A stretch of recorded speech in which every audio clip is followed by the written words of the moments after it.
Barabara-inĩ ya bypass ya mũhuro mwena wa Lang'ata niho mũtino ũyũ wahanĩkĩire thikũ igĩrĩ hĩtũku na gũtigatwarithia arĩa nduthi makuĩte na mũndũ ũngĩ ũmwe warĩ magũrũ agĩtigwo na nguraro njũru.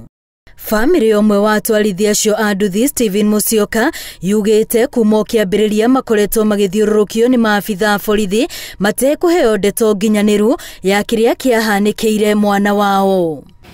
Niambia kuna watu wawili waliletwa hapa, lakini mmoja ameona mwenyewe, huyu mwingine hajaona mwenyewe. Naambia hebu tuone. Yeye akaniingiza tu mzuri kwa roho safi. Mimi nikaenda nikapata ni yeye. Sasa vile nilipata ni yeye, nikapigia huyu ndugu yake.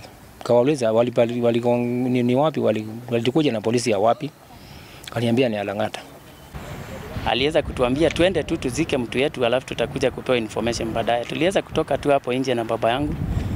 Tukafikiria tukaona hii information haitoshi kwa sababu huyu mtu angetuambia ile kitu ilitendeka, hata kama atuambii sana, atuelezee tu kulienda aje, huyu kijana wetu aliuawa na nini, ni gari iko wapi, ama alingongana na pikipiki nyingine, ama alianguka peke yake. Guoya wao munene alikana kihoto nigikuonekana thutha wa kwĩrĩkana mwene ngari ĩyo niwe David Mwendwa ni mũriũ wa munene wa borithi Hilary Mutiambai. Hata tujaambiwa dereva ameshikwa ama gari imeshikwa, kwa sababu tuliambiwa gari ilikuwa ya police station na imeenda inspection. Sasa nikashangaa imekuaje imeenda inspection haraka hivyo na hata ma complainant ndio hajakuja. Alafu hiyo simu yenye tulikuwa tunapiga ilikuwa inalia police station tangu wakati wa ajali ilifanyika.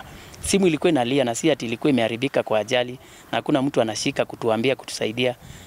Shida yangu ni nitalee huyu mtoto aje kufikia hapo pale amefika.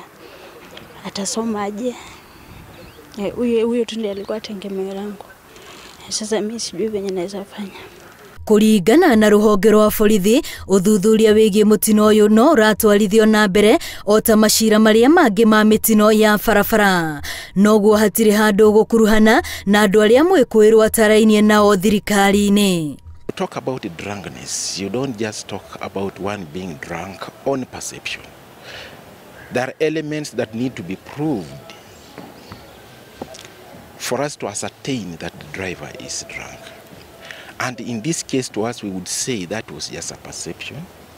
Oho maabitha aya nĩ mateanĩirie ndeto ya gũkorwo Mwendwa arĩ mũriũ agĩtwarithia ngari amũgũkinyĩria rĩu gũtirĩ ũira oro wothe ona gũtuĩka ũthuthuria no ũrathiĩ na mbere. Investigating it like any other accident, and we would not wish to drag in the name of any senior officer to be involved in this accident. This driver is an adult, a person of sound mind.